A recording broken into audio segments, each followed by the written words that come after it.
할렐루야. 주님의 전에 예배 자리에 나오신 우리 한 분 한 분들을 주님의 이름으로 축복하며 환영합니다. 우리가 주님을 찬양하는 가장 큰 이유는 하나님께서 우리를 사랑하셔서 우리를 하나님의 자녀로 삼아주시고 구원하여 주신 그 놀라우신 사랑과 은혜 때문이죠. 우리가 이 시간에 찬양하며 예배드릴 때에 그 놀라우신 하나님의 사랑, 우리에게 베푸셨던 그 놀라운 은혜들을 감사함으로 또한 기쁨으로 또한 믿음으로 우리 찬양으로 또한 예배드리기를 원합니다. 우리 그 크신 하나님의 사랑, 하나님의 은혜로 우리 하나님의 은혜 우리 함께 찬양하며 주님께 예배드리며 나갑니다. 그 크신 하나님의 사랑 말로 다 영영 못하네. 저 높고 높은 별을 넘어 희낮고 낮은 땅 위에 죄범한 영혼 구하려 그 아들 보내사 화목제로 삼으시고 죄 용서하셨네. 하나님 크신 사랑을 증량다 못하며 영원히 변치 않는 사랑 성도여 찬양하세. 외로운 시절 지나가고 땅 위에 영화 쇠할 때 주 믿지 않던 영혼들은 큰 소리 외쳐 울어도 주 믿는 성도들에게 큰 사랑 베푸사 우리의 죄 사했으니 그 은혜 잊을까. 하나님 크신 사랑을 증량다 못하며 영원히 변치 않는 사랑 성도여 찬양. 하늘을 두루마리 삼고 하늘을 두루마리 삼고 바다를 먹물 삼아도 하는 하나님의 사랑 다 기록할 수 없겠네. 하나님의 크신 사랑 그 어찌 닿았을까. 저 하늘로 비싸도 채우지 못하. 우리 믿음의 손들어 찬양합니다. 하나님 크신 사랑을 증량다 못하며 영원히 변치 않는 사랑 성도여 찬양. 하나님 크신 사랑은 하나님 크신 사랑을 증량다 못하며 영원히 변치 않는 사랑 성도여 찬양. 다시 한번 고백합니다. 하나님 크신 사랑을 증량다 못하며 영원히 변치 않는 사랑 성도여 찬양하세.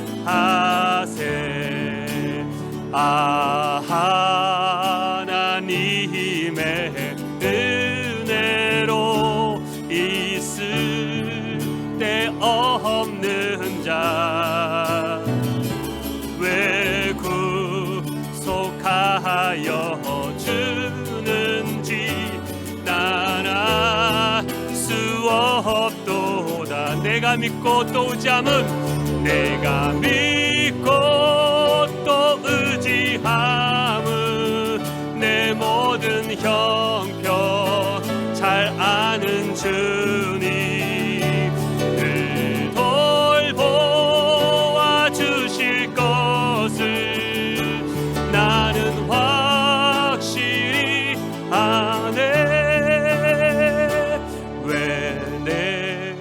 내게 굳센 믿음과 또 복음 주셔서 내 맘이 항상 편한지 난 알 수 없도다. 내가 믿고 또 의지함은 내 모든 형편 잘 아는 주님 늘 돌보아 주실 것을 나는 확실히 아네. 왜 내게 성령 주셔서 내 마음을 감동해. 주 예수 믿게 하는지 난 알 수 없도. 다시 한번 우리 믿음의 손들어 고백합니다.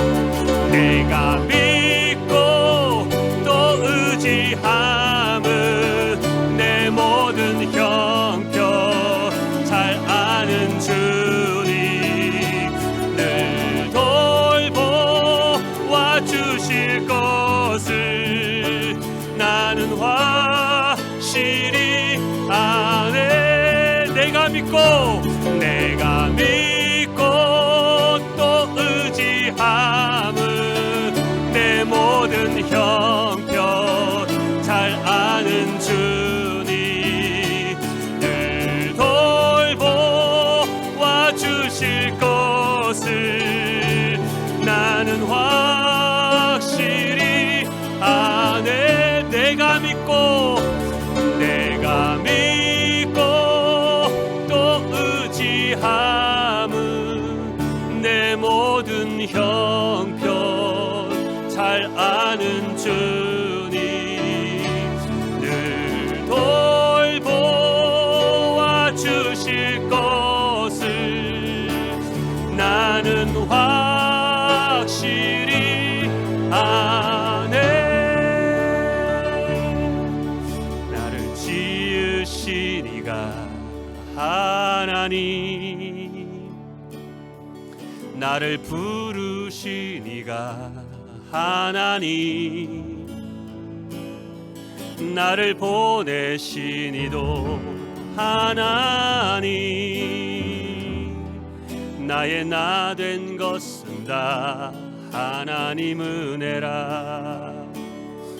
나의 달려갈 길 다 가도록 나의 마지막 호흡 다 하도록 나로 그 십자가 품게 하시니 나의 나 된 것은 다 하나님 은혜라. 한량없는 은혜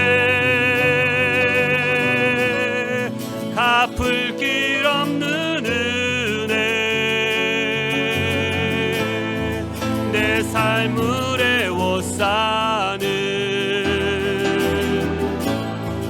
하나님의 은혜 나 두려움 없이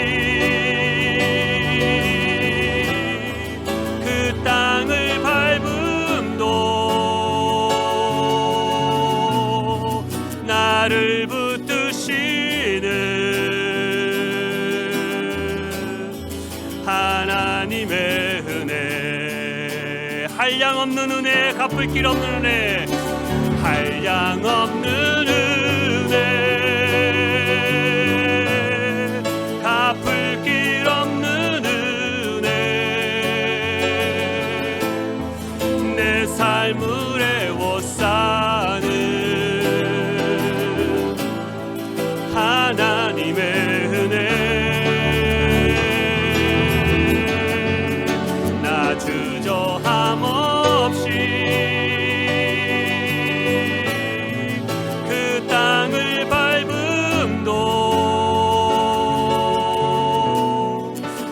나를 붙드시는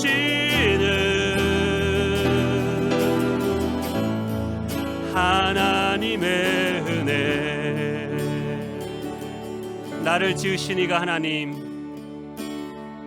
나를 지으신 이가 하나님, 나를 부르신 이가 하나님, 나를 보내신 이도 하나님, 나의 나 된 것은 다 하나님 은혜라.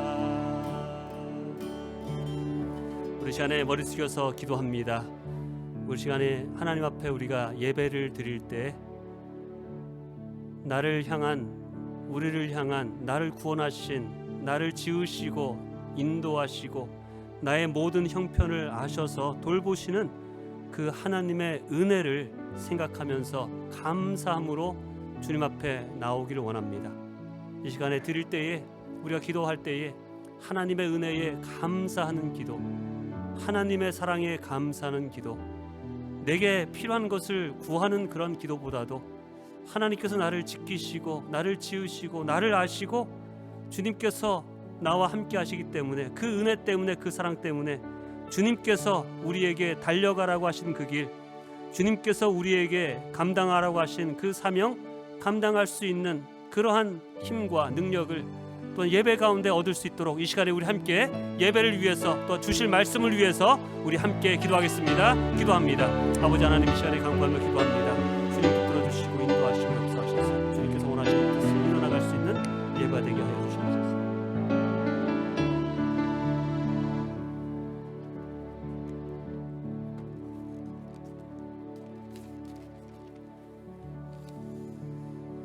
하늘에 계신 하나님 아버지, 자랑할 것도 없는 연약하고 부족한 저희들, 오직 예수님의 십자가의 보혈의 은혜로 이 자리에 나와 하나님 아버지께 찬양과 예배를 드릴 수 있게 하여 주셔서 감사를 드립니다.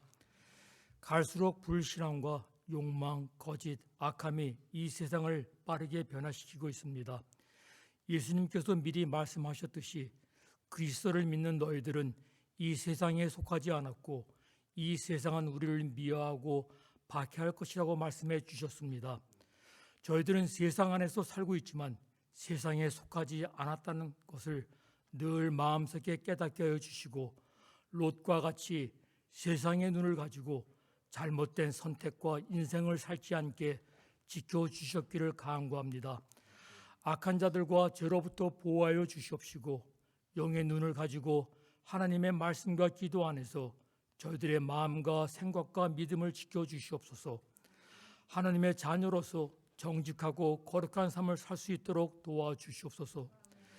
예수님을 영접하지 않은 저희들의 가족들, 친구들, 이웃들이 있습니다.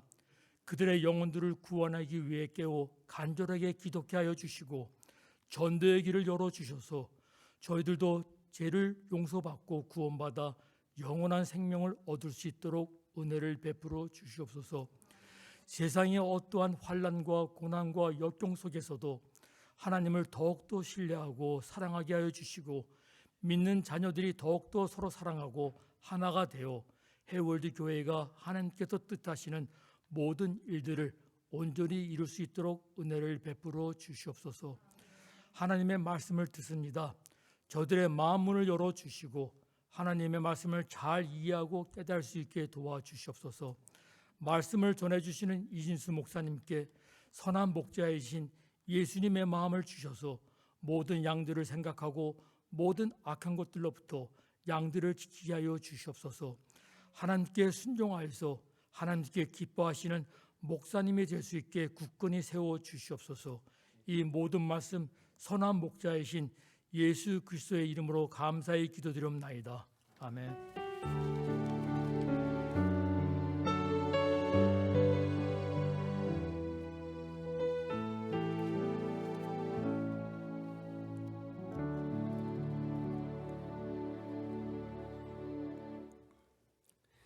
오늘 함께 나누실 하나님의 말씀은 우리 구약성경 사무엘하 21장 우리 1절에서 6절 말씀, 나누기를 원합니다. 사무엘하 21장 1절에서 6절 말씀입니다. 제가 봉독하겠습니다. 다윗 시대에 세 해 동안이나 흉년이 들었다. 다윗이 주님 앞에 나아가서 그 곡절을 물으니 주님께서 대답하셨다. 사울과 그의 집안이 기브온 사람을 죽여 살인죄를 지은 탓이다. 다윗은 기브온 사람을 불러다가 물어보았다. 기브온 사람은 본래 이스라엘 백성의 자손이 아니라 아모리 사람 가운데서 살아남은 사람들이며 이미 이스라엘 백성이 그들을 살려주겠다고 맹세하였는데도 사울은 이스라엘과 유다 백성을 편파적으로 사랑한 나머지 할 수 있는 대로 그들을 다 죽이려고 하였다. 다윗이 기브온 사람에게 물었다. 내가 당신들에게 어떻게 하면 좋겠소? 내가 무엇으로 보상을 하여야 주님의 소유인 이 백성에게 복을 빌어 주시겠소? 기브온 사람들이 그에게 말하였다. 사울이나 그의 집안과 우리 사이의 갈등은 은이나 금으로 해결할 문제가 아닙니다. 우리는 이스라엘 사람을 죽일 생각은 없습니다. 다윗이 그들에게 물었다. 그러면 당신들의 요구가 무엇이오? 내가 들어주겠소. 그들이 왕에게 말하였다. 사울은 우리를 학살한 사람입니다. 그는 이스라엘의 영토 안에서는 우리가 어느 곳에서도 살아남지 못하도록 우리를 몰살시키려고 계획한 사람입니다. 그의 자손 가운데서 남자 7명을 우리에게 넘겨주시길 바랍니다. 그러면 주님께서 택하신 왕 사울이 살던 기브아에서 우리가 주님 앞에서 그들을 나무에 매달겠습니다. 왕이 약속하였다. 내가 그들을 넘겨주겠소. 아멘. 기도합니다. 아버지 하나님, 이 시간에 하나님의 말씀을 듣습니다. 하나님의 말씀을 마음으로, 믿음으로 받을 수 있게 우리의 마음을, 부드러운 마음, 하나님의 말씀을 받을 수 있는 믿음의 마음으로 주시옵소서. 하나님, 믿음의 뿌리가 말씀을 통해 깊이 뿌리내게 하셔서 하나님의 뜻을 행하는 믿음의 사람 되게 하여 주시고 하나님의 말씀대로 하나님의 뜻을 이루어 나가는 하나님의 사람 되게 하여 주시옵소서. 하나님, 세상과 다른 믿음의 사람으로 세워줄 수 있도록 다시 한번 말씀 가운데 함께 하시고 역사하실 것을 간구하오며 예수님의 귀하신 이름으로 기도합니다. 아멘. 오늘 본문을 보면 다윗이 왕이 되어서 나라를 다스릴 때에 3년 연속 흉년이 들었다, 가뭄이 들었다라고 우리에게 말하면서 본문이 시작이 됩니다. 21장 1절을 한번 다시 보면 이렇게 말합니다. 다윗 시대에 세 해 동안이나 흉년이 들었다. 여러분, 한 해 흉년이 들어도 힘드는데 3년 연속해서 여러분 흉년이 들었으면 얼마나 힘들겠습니까? 나라가 힘드는 것입니다. 여러분, 온 이스라엘 백성들이 물이 없어서, 식량이 없어서 고생하고 있는 것입니다. 오늘 본문을 보면 세번역 성경에서는 그냥 흉년이 들었다라고 얘기를 하는데 개역 성경에는 흉년이라고 말하지 않고 사실 기근이다라고 말합니다. 사실 이 원문을 보면, 원문에 나오는 이 기근이라는 말을 보면 성경에서 말할 때 자연적으로 일어나는 재해가 아니라 하나님의 명백한 징계가 있을 때 사용하는 단어가 바로 이 기근이라는 단어입니다. 지금 다윗이 다스리는 이 시대에 3년 연속 하나님의 뜻 가운데 기근이 일어났다는 것입니다. 3년 동안 계속해서 기근이 들어서 온 나라가 고생하자 다윗이 어떤 행동을 취합니까? 21장 1절을 연결해서 보면 다윗이 주님 앞에 나아가 그 곡절을 물었다. 하나님께 곡절을, 이유가 무엇인지를 물었다는 것입니다. 이것이 무엇이겠어요? 하나님께 기도했다는 것입니다. 하나님께 기도함을 통해서, 기도함 속에 하나님, 지금 이 나라에 계속해서 기근이 들고 있습니다. 이 이유가 무엇입니까? 그 이유를 알려주십시오. 여러분, 기도란 하나님께 구하는 것이죠. 또한 하나님과의 대화하고 하나님께 묻는 것입니다. 하나님, 우리가 말할 때 이 상황 속에서 다윗이 하나님, 비를 내려주십시오. 기근을 없애주십시오. 고난을 없애주십시오.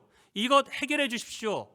이것을 간구한 것이 아니라, 여러분, 다윗은 놀랍게도 하나님, 지금 이 기근이 어떠한 이유입니까? 이 기근의 원인이 무엇입니까? 하나님께 물었다는 것입니다. 다윗이 3년간 기근의 문제를 가지고 하나님께 묻는 그 물음의 이유는 하나님 3년이라는 이 가뭄이 일어나는 게 그냥 일어나는 것이 아닌 것을 이제 깨닫습니다. 분명히 원인이 있는데, 이유가 있는데 우리가 그것을 알지 못합니다. 우리가 지금 이 백성들이 고난을 받고 있는 이 이유를 알려주시면 하나님, 우리가 하나님의 뜻대로 행하지 않은 죄가 있다면 우리가 그것을 회개하겠습니다. 돌이키겠습니다. 주님의 뜻을, 이유를 알려주십시오. 이것이 진정한 기도죠. 여러분, 문제 해결의 열쇠는 기도에 있습니다.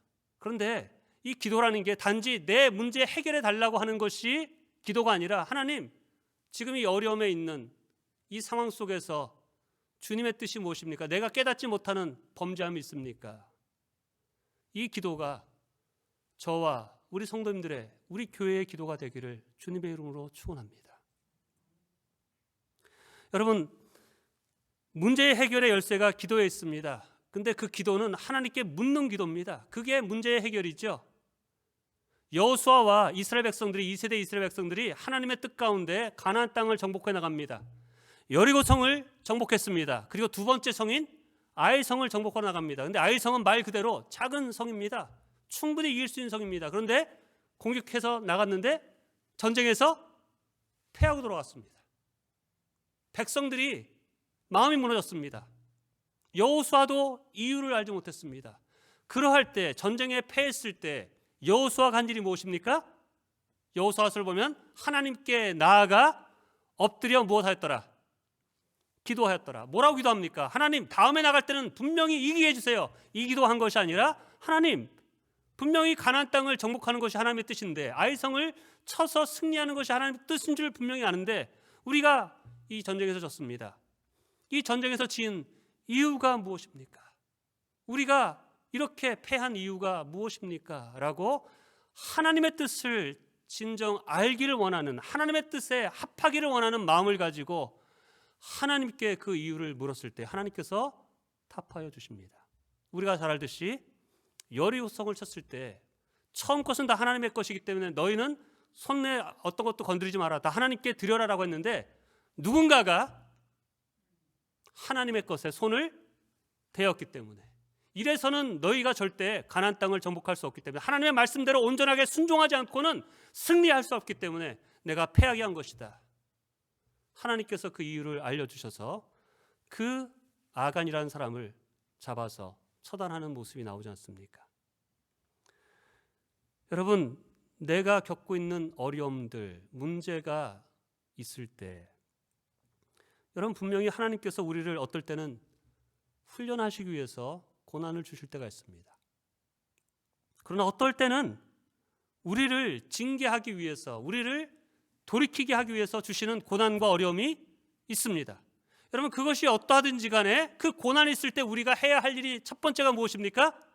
하나님께 기도하는 것입니다. 그 기도의 첫 번째는 하나님, 이 고난을 없애주십시오가 아니라 하나님, 이 고난의 의미가 무엇입니까? 이 고난의 이유가 무엇입니까? 하나님, 내가 그것을 깨달으면 내가 그 뜻 가운데 행하기를 원합니다라고 기도하는 기도가, 하나님이 주시는 지혜가 필요한 것이죠.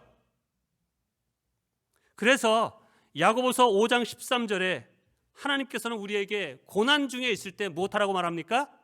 기도하라고 합니다. 여러분 가운데 고난을 받는 사람이 있습니까? 그런 사람은 기도하십시오 라고 하면서 뒤에 보면 하나님께서 지혜를 주실 것입니다 라고 지혜를 말합니다.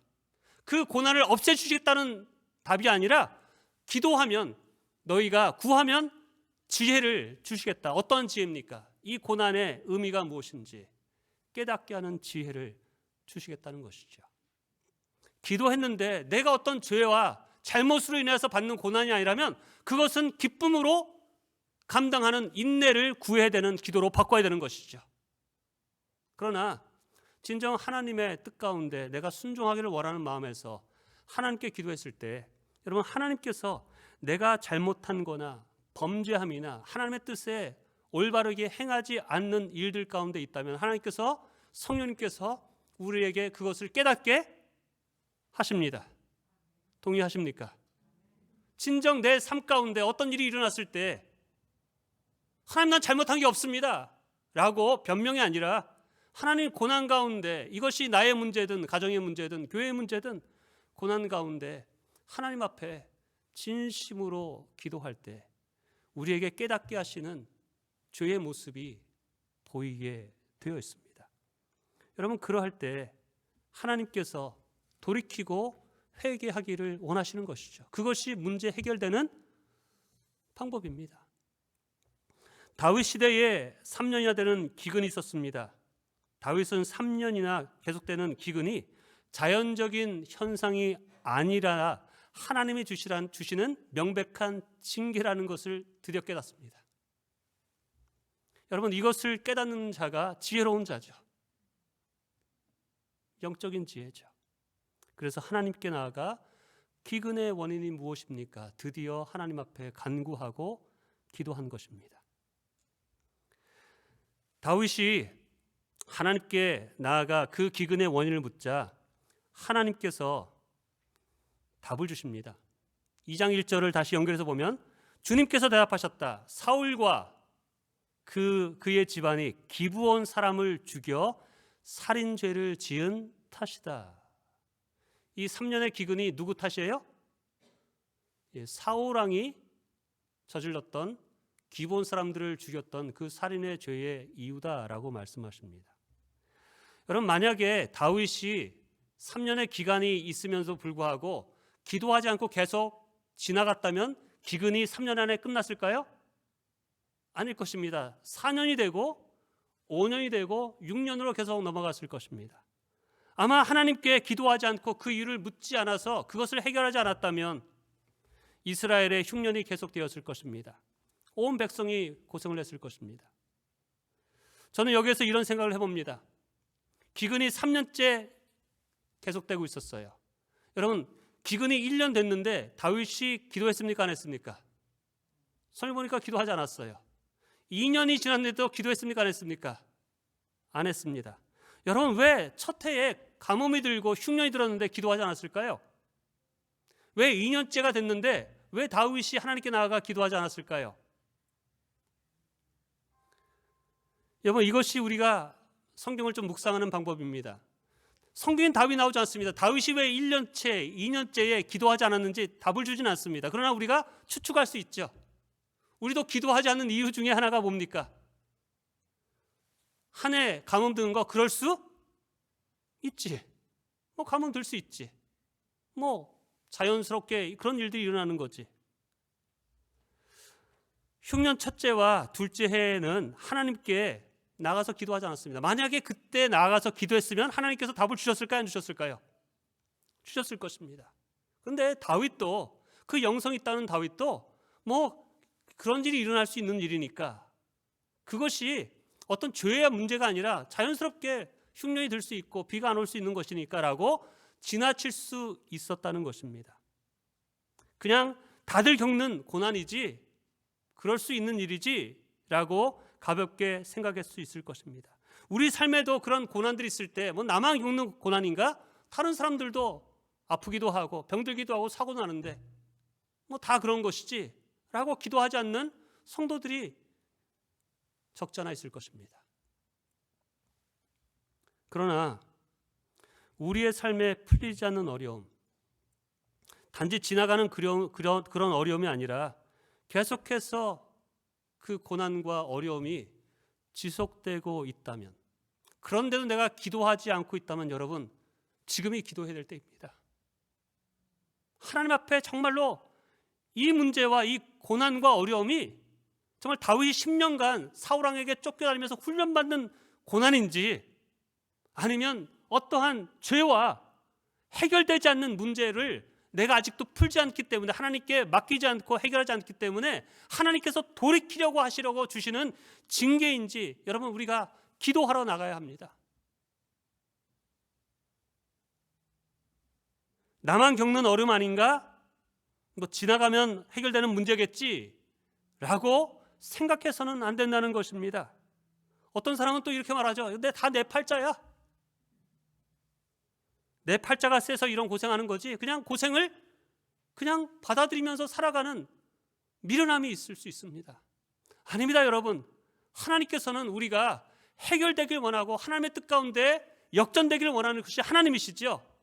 돌이키고 회개함을 통해서 회복되고 부흥되기를 원하는 것이 하나님의 뜻인 것입니다. 그러나 그것의 시발점이 바로 하나님께 나아가 다윗처럼 하나님, 이 상황과 이 어려움과 이 고난이 어떤 이유입니까? 내가 정말로 인내하며 감당해야 될 십자가라면 내가 지고 가겠습니다. 그렇지만 내가 깨닫지 못하는, 내가 알지 못하는 죄의 문제라면 하나님 알려주십시오. 하나님, 내가 회개하겠습니다. 하나님, 내가 돌이키겠습니다. 하나님, 내가 그것을 보상하겠습니다. 그런 기도가 저와 여러분의 기도 가운데 있습니까? 아니면 세상 사람들이 미신을 구하는 것처럼 지금 내가 고난이 있으니까 빨리 이 문제 해결해 주십시오. 빨리 성공하게 해 주십시오. 이 고난 빨리 해결되게 해 주십시오. 더 나아가서 저 인간 좀 없애 주십시오. 내가 좀 편하게 좀 살게 해 주십시오. 그런 기도가 우리의 기도로 변화되고 있습니까? 문제가 있습니까? 어려움이 있습니까? 고난 중에 있습니까? 하나님께 기도해야 합니다. 기도하라라고 말씀하시고 지혜를 구하라고 야고보에서 말씀하고 있습니다. 하나님, 이 어려움과 문제가 나를 훈련시키려고 주시는 시련입니까? 아니면 내가 알지 못하는, 내가 용서를 구하지 않는 하나님께서 나를 돌이키기 위해서 주시는 징책입니까? 기근입니까? 깨닫게 하여 주시옵소서. 깨닫게 하여 주시옵소서.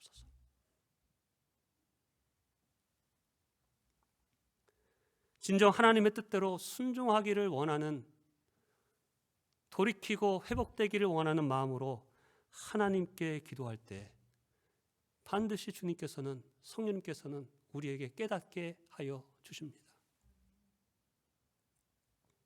특별한 죄나 회개할 어떤 일이 떠오르지 않는다면 여러분, 그것은 연단으로 받고 지켜나가야죠. 감당해 나가야 합니다. 그러나 하나님께서 생각지 않는 어떤 일들이나 그때 내가 이렇게 해서는 안 됐는데 라고 하는 그런 죄에 대한 것들이 떠오르게 하신다면 여러분, 바로 그 앞에서, 그 자리에서 하나님, 내가 죄를 지었습니다. 하나님, 나를 용서하여 주십시오라고 회개할 수 있는 기도가 저와 여러분의 기도가 되기를 주님의 이름으로 축원합니다. 여러분, 이런 글을 본 적 있어요. 목수는 집이 어떤 것을 고장내면 다 고치지 않습니까? 그런데 어떤 집은 절대 못 고치는 집이 있다고 합니다. 목수가. 여러분, 그 집이 어떤 집인지 아십니까? 맞습니다. 고집, 아집이라고 합니다. 고집과 아집은 어떻게 고칠 수가 없다고 합니다. 여러분, 우리가 신앙생활하면서 우리가 하나님께서 주시는 참된 평강과 자유함을 누리지 못하는 사람들, 그것은 삶의 부요함과는 다른 것이죠. 그런데 마음의 감사와 기쁨, 어떠한 상황 속에서도 그러한 평강을 누리지 못하고 사는 분들의 문제 중에 가장 큰 문제가 바로 고집과 아집입니다. 하나님을 믿고 우리가 신앙생활을 어느 정도 하는 분들이면 하나님께서 상황을 통해서든 아니면 주일 말씀을 통해서든 기도함을 통해서든 누군가를 통해서 들어야 할 말씀을 듣게 하십니다. 고쳐야 할 것이 무엇인지를 말씀하여 주십니다, 여러분. 그런데 많은 경우에 내 아집과 고집으로 가득 찬 사람은 그 말씀들을, 그 말들을 듣지 않습니다. 아무도 그 사람을 설득하지 못합니다. 내가 겪고 있는 문제와 어려움들이 많은 경우에 하나님께서 말씀하시는데, 깨닫게 하시는데 순간순간 하나님께서 이거를 버리라고, 이것을 회개하라고, 하지 말라고, 이것을 하라고 주시는 말씀을 철저하게 불순종하기 때문에, 자기 고집 때문에 자신도 불행한 삶을 살고 곁에 있는 사람들까지도 고생하게 하는 모습을 우리가 보지 않습니까, 여러분? 하나님의 말씀에 순종만 하면 정말로 기쁨과 감사와 사랑과 행복을 함께 누릴 수 있는데, 누군가의 아니 나의 어떠한 고집과 아집이 있으면 하나됨이 완전히 망가집니다. 가정이 깨지지요. 교회도 마찬가지고 사회도 마찬가지입니다.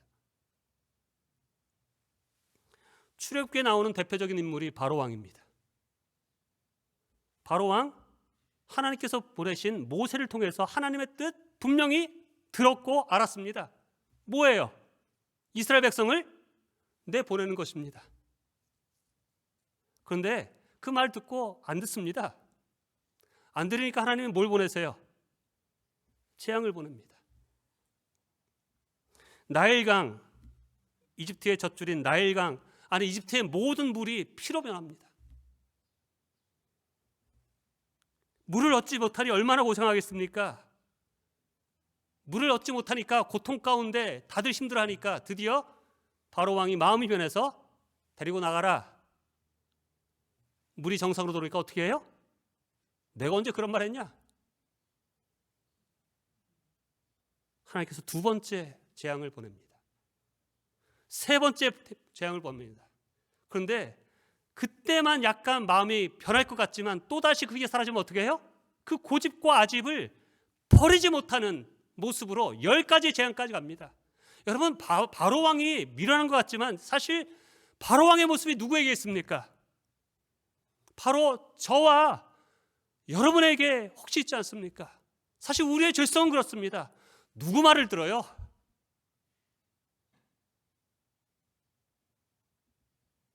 여러분, 그 아집과 고집을 내려놓지 않기 때문에 바로왕 때문에 이집트가 완전히 초토화됩니다. 이스라엘 백성들이 다 고생합니다. 나라가 망해버립니다. 저와 우리 교회 성도님들이 오늘 말씀을 통해서 바로왕과 같이 하나님께서 말씀하실 때 하나님의 말씀을 통해서 상황을 통해서 양심을 통해서 성령님을 통해서 하나님의 말씀이 내게 깨달아질 때 여러분 내 고집을 내려놓고 하나님께 설득되시는 하나님의 백성 되기를 주님으로 축원합니다. 그 고집 붙들어서 뭐 하겠다는 겁니까? 그 고집 아집 붙들고 있으면 나만 힘드는 게 아니라 함께 있는 사람까지도 힘들어지는 것이에요. 그렇기 때문에 우리가 이렇게 기도해야 합니다. 우리의 고집과 아집 내려놓는 거 너무 어렵죠. 기도해야 합니다. 하나님, 나의 고집을 아집을 꺾어 주십시오. 누구의 말도 듣지 않는 이 목이 곧은 나의 모습을 하나님 정말 부드러운 마음으로 변화시켜 주셔서 하나님의 말씀 앞에 순복하고 설득되어서 주님의 뜻대로 순종할 수 있는 하나님의 사람 되게 하여 주시옵소서. 이것이 저와 여러분의 기도가 되기를 원합니다. 기도할 때 하나님의 말씀을 통해서 하나님의 음성을 듣게 하여 주시옵소서.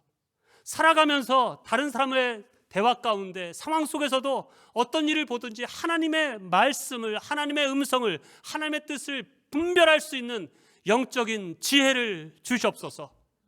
그것이 저와 여러분들의 기도가 되기를 주님의 이름으로 축원합니다. 삶의 문제와 어려움이 있습니까? 하나님께 나아가 기도해야 합니다. 하나님, 제가 올바르지 못한 부분이 있습니까? 고쳐야 할 부분이 있습니까? 내려놓아야 할 것이 있습니까? 하나님, 내가 꺾어야 할, 내가 지금까지 자존심 때문에, 고집 때문에 아집으로 살고 있는 모습이 있습니까? 제게 알려주십시오. 깨닫게 하여 주시옵소서. 그리고 회개할 영을 내게 허락하여 주시옵소서. 여러분, 이런 기도를 진실된 마음으로 하나님께 아뢰 때 하나님께서 어찌 알려주지 않겠습니까? 하나님께서 말씀하시죠.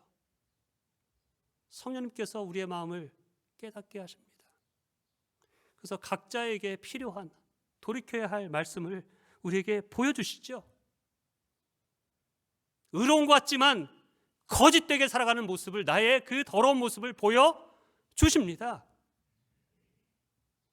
용서해야 할 사람과 용서를 구해야 할 사람을 보여주시지요.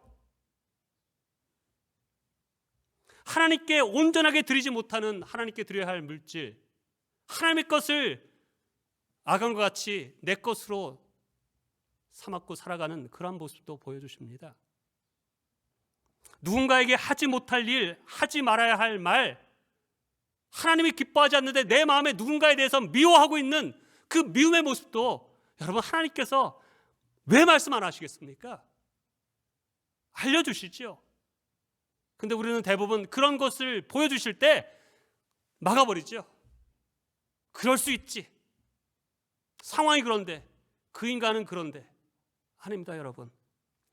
하나님께서 어떠한 부분이든지 우리의 마음을 만져주시고 깨닫게 하시고 보여주셨을 때 하나님 엎드려서 기도하는 자가 되기를 주님의 이름으로 축원합니다.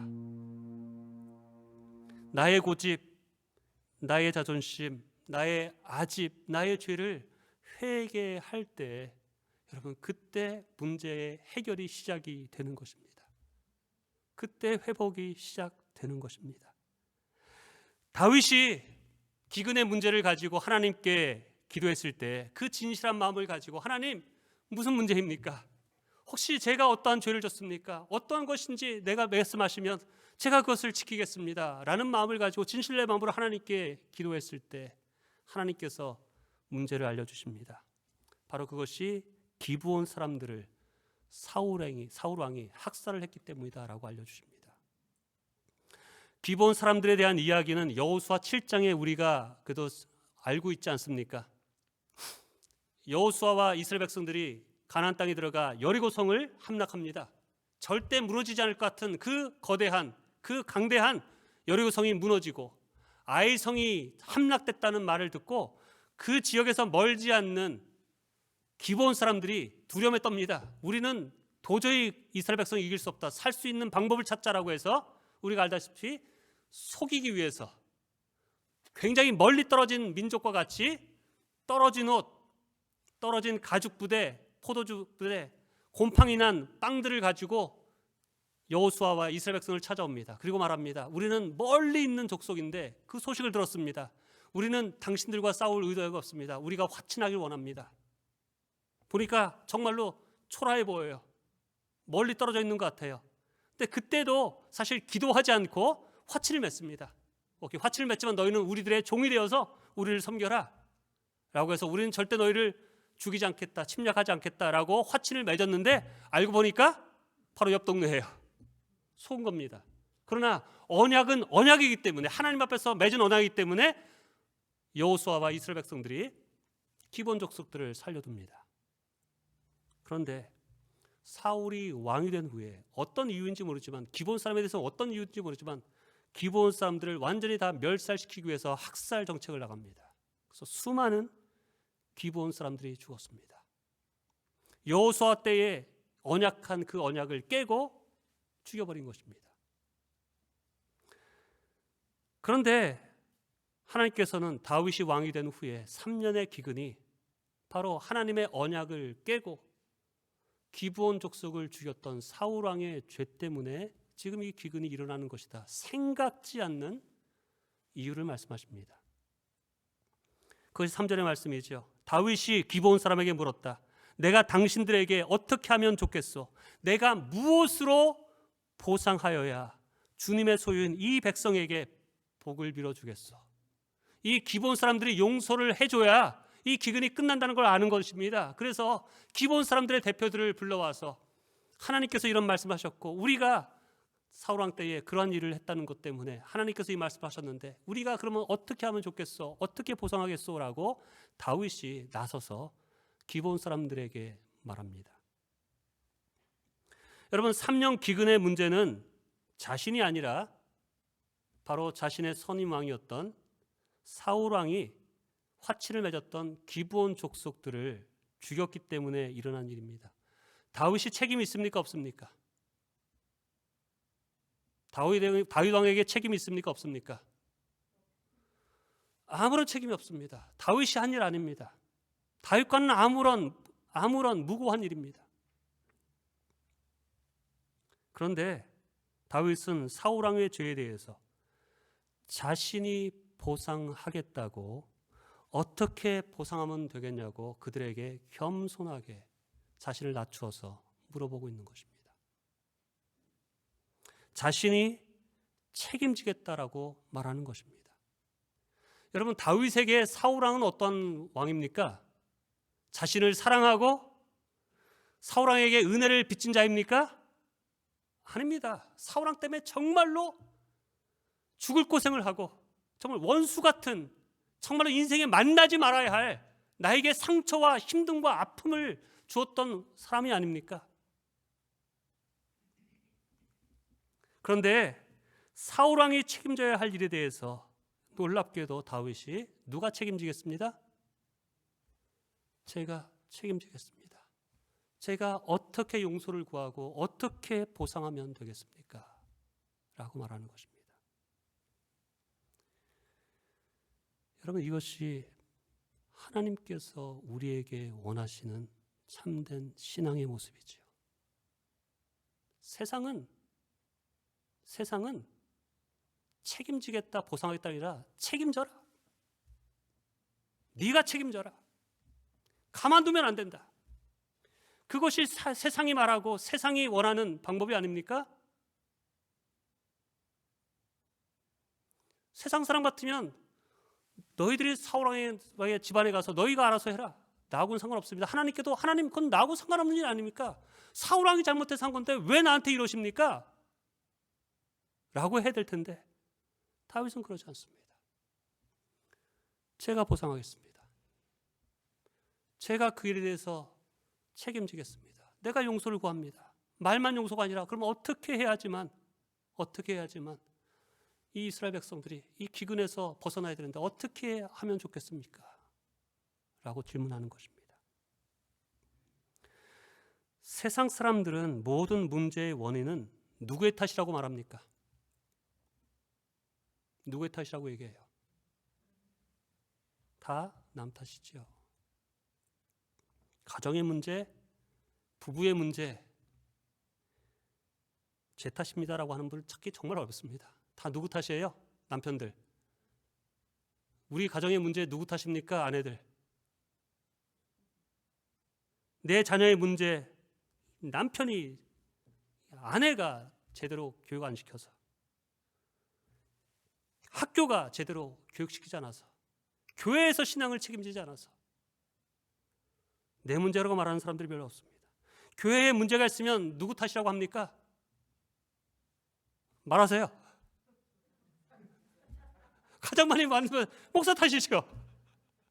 그 다음에 안수집사들 탓이고 권사 탓이고, 그리고 내 지금 옆에 앞에 뒤에 있는, 아니 눈을 못 맞히는 저 뒤에 있는 저 인간 때문이다.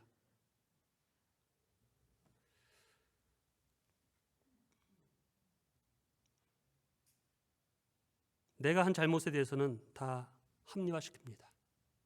내 성격이 원래 그래요. 그렇지만 뒤끝은 없지 않습니까? 그 뒤끝 없는 것 때문에 우리가 다 죽어가는 겁니다. 우리 가정이 그래서.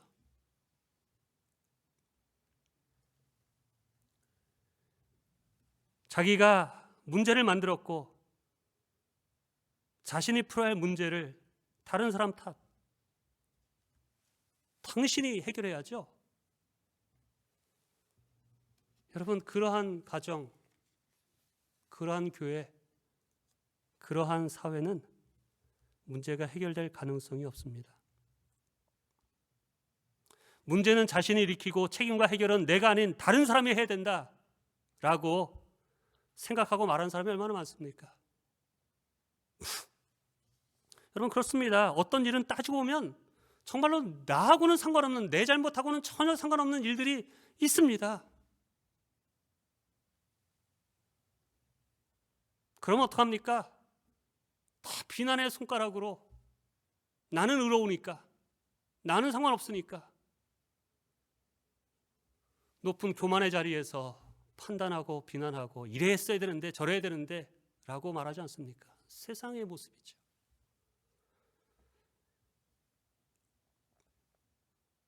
하지만 하나님께서 원하시는 모습은 내 잘못이 아닐지라도, 그럼에도 불구하고 내게 속해 있는 사람들과 가정과 교회에 대해서 제 탓입니다. 제가 용서를 구하겠습니다. 제가 책임지겠습니다. 제가 보상하겠습니다. 라고 하는 사람들이 나올 때 여러분, 그 관계와 그 공동체와 그 교회가 회복되고 해결되지 않겠습니까? 그게 하나님이 원하시는 방법이고 하나님의 모습이 아닙니까?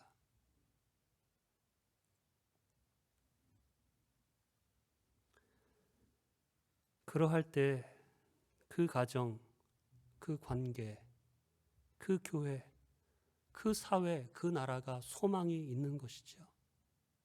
그렇지 않고 세상의 모습 그대로 우리가 서로 비난하고 네가 책임져라, 네 탓이다 라고 서로 바라보고 있으면 여러분 분명히 망하는 것입니다. 너도 죽고 나도 죽는 것이죠.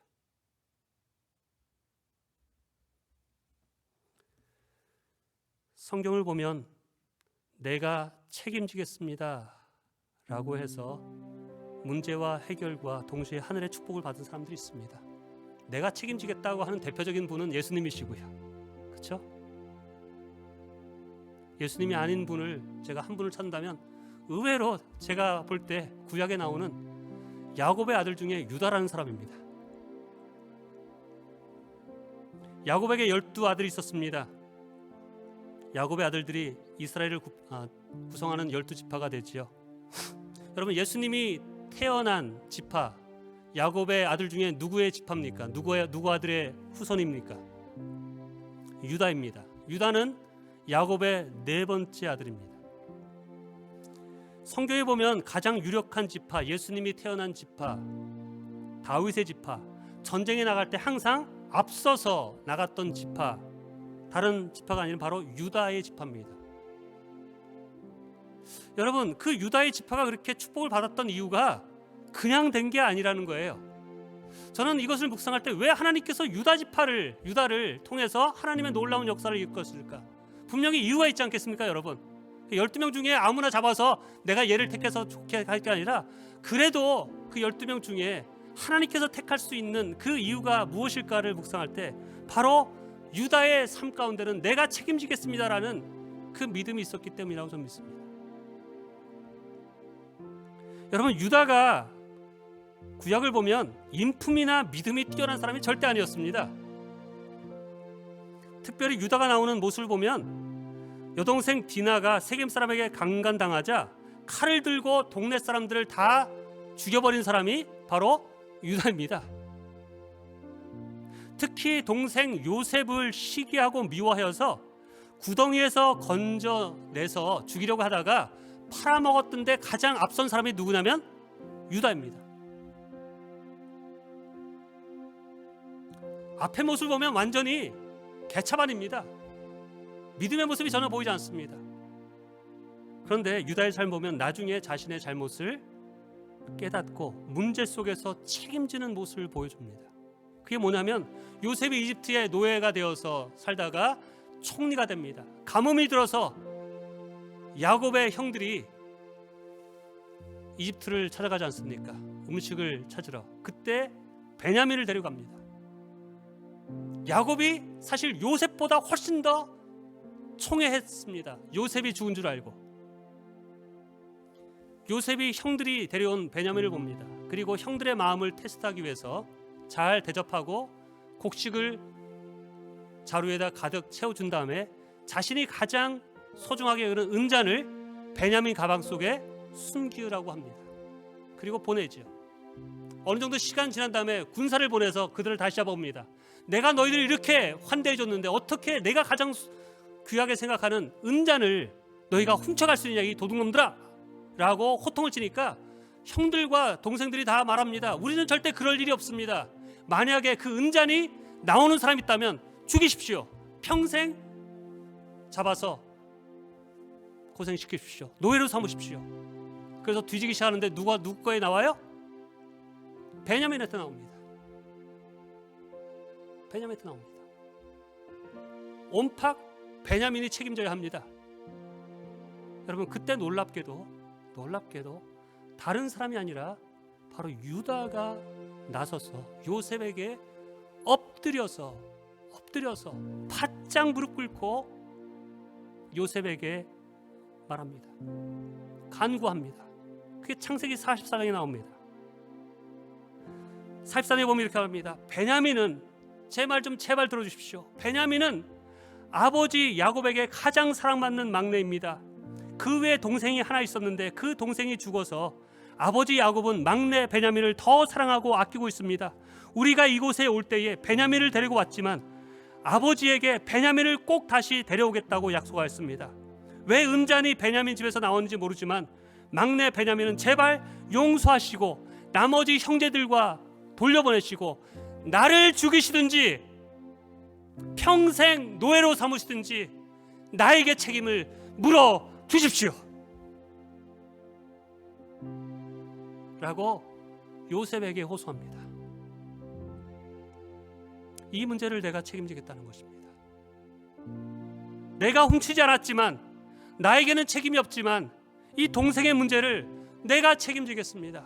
아버지를 위해서라도 내가 책임져야 합니다. 창세기 44장 33절에 저 아이 대신에 이 소인을 주인 어른의 종으로 삼아 여기에 머무르게 있게 해주시고 저 아이들 그의 형들과 함께 돌려보내주시기를 간절히 간구합니다. 그 유다의 호소와 책임지겠다는 말에 요셉이 울음을 터뜨립니다. 그때요. 자기를 미워하고 시기하여서 노예로 팔아먹었던, 가장 앞섰던 형 유다가 자기보다 더 사랑하는 베냐민을 위해서, 사랑받고 있는 베냐민을 위해서 목숨을 걸고 내가 책임지겠습니다 라고 하는 호소를 들었을 때 마음이 풀린 것입니다. 하나님의 마음이죠. 이로 인해서 12 형제들의 화해가 그때 이루어졌습니다. 그렇지 않습니까? 아버지 야곱이 이 소식을 들었을 때 마음이 어떠했겠어요? 우리가 그러한 모습으로 다른 형제를 내가 책임지겠습니다라고 비난하고 끌어당기는 게 아니라, 비록 부족하지만 연약하지만 그 영혼을 사랑하겠다고, 내가 책임지겠다고 하는 말을 할 때, 그런 모습을 보일 때 하나님께서 어찌 기뻐하지 않겠습니까?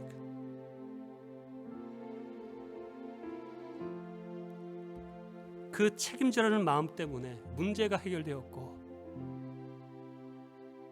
더 나아가 유다의 자손들이 하나님의 축복을 받게 된 게 아니겠습니까? 저는 그렇게 믿습니다. 하나님 앞에서 책임지려는 모습이 없다면, 누군가에 대해서 내가 책임지려는 모습이 없다면 문제가 해결되지 않습니다. 우리의 모습, 지금 우리의 관계 속에서 해결되지 않는 이유가 무엇이겠어요? 다들 그렇게 말합니다. 저 인간이 회개하지 않았어. 저 인간이 변하지 않았어. 저 인간이 책임지지 않았어.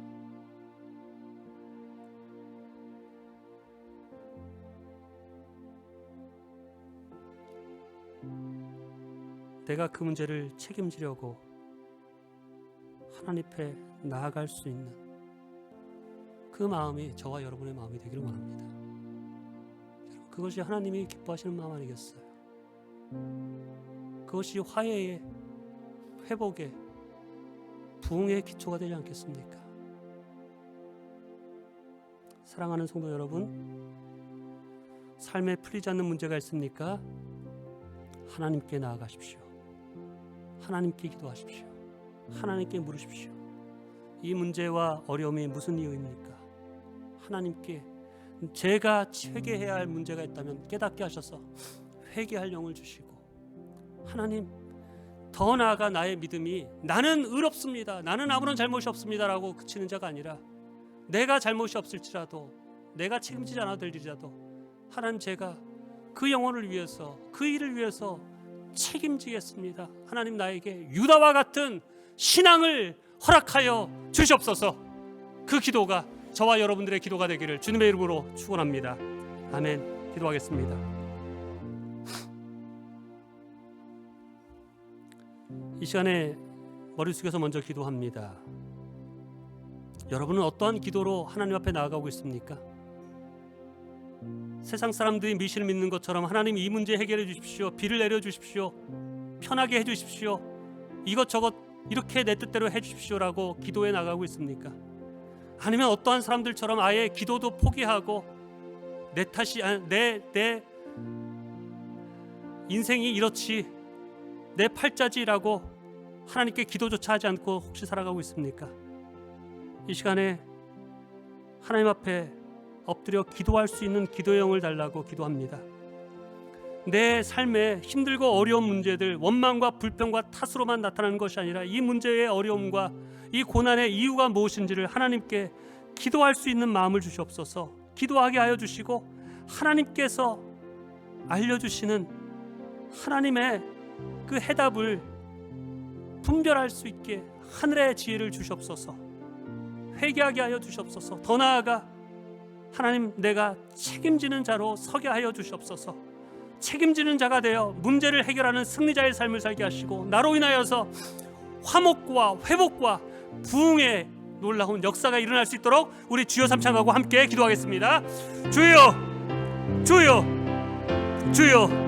아버지 하나님, 이 시간에 간구하며 기도합니다. 주님 도와주시옵소서. 주님 인도하여 주시옵소서. 주님께서 원하시는 뜻을 이루어나기 원합니다. 하나님, 비난과 비방과 비판이 아니라 하나님 정말 주님을 향해 하나님 영혼을 사랑하고 아버지 섬기고 아버지 회복할 수 있는 하나님의 사람 되기를 간절히 소원하오니 주여 도와주시옵소서. 아버지 인도하여 주시옵소서.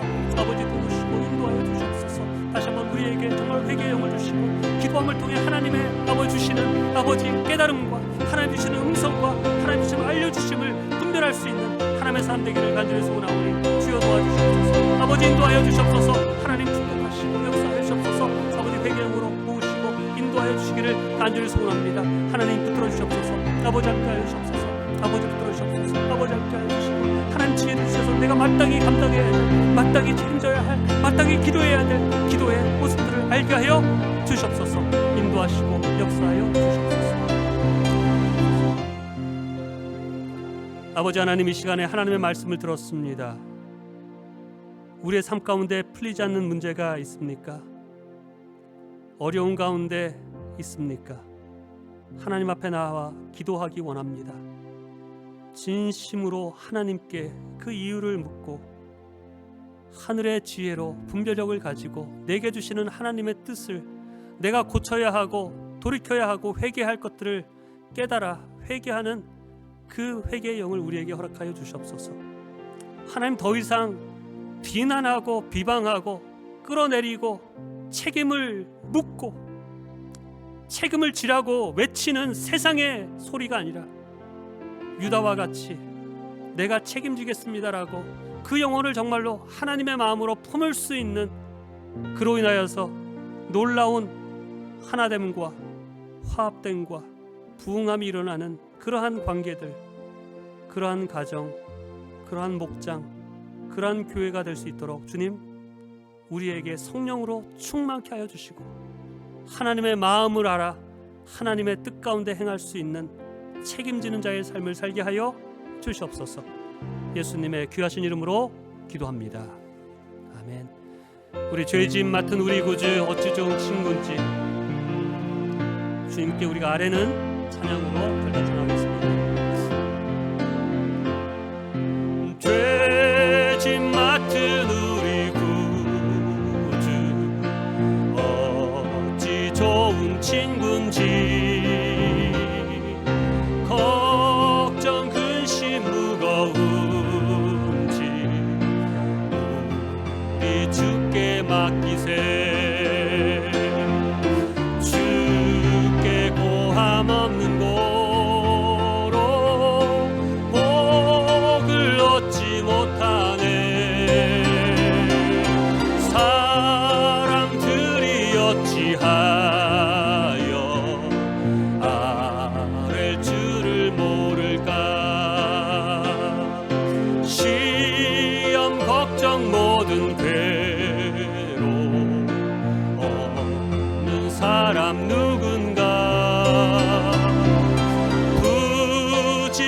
다시 낙심 말고 기도드려 아뢰세. 이런 진실하신 친구 찾아볼 수 있을까?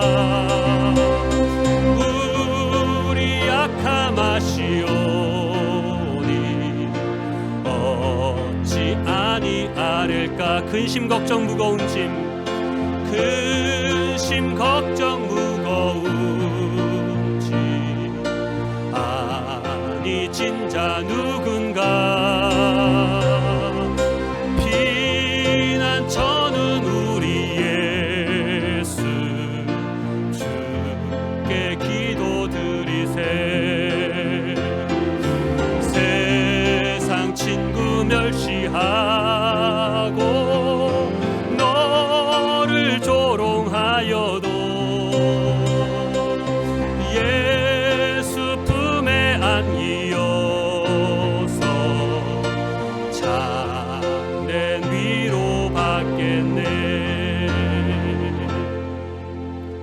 지금은 우리를 구원하시기 위해, 우리를 책임지시기 위해 하늘 보좌 버리시고 인간의 몸으로 이 땅에 오셔서 아버지 하나님의 뜻에 순종하여 십자가 위에서 대속의 피를 흘려 구원의 길을 열어주신 예수 그리스도의 은혜와 우리를 사랑하시어 구원하시기 위해 독생자 아들까지 아끼지 아니하시고 내어주신 하나님의 그 크신 사랑하심과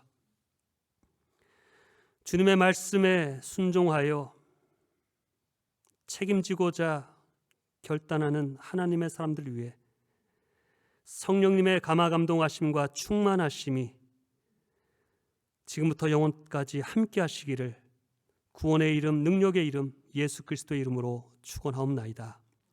아멘.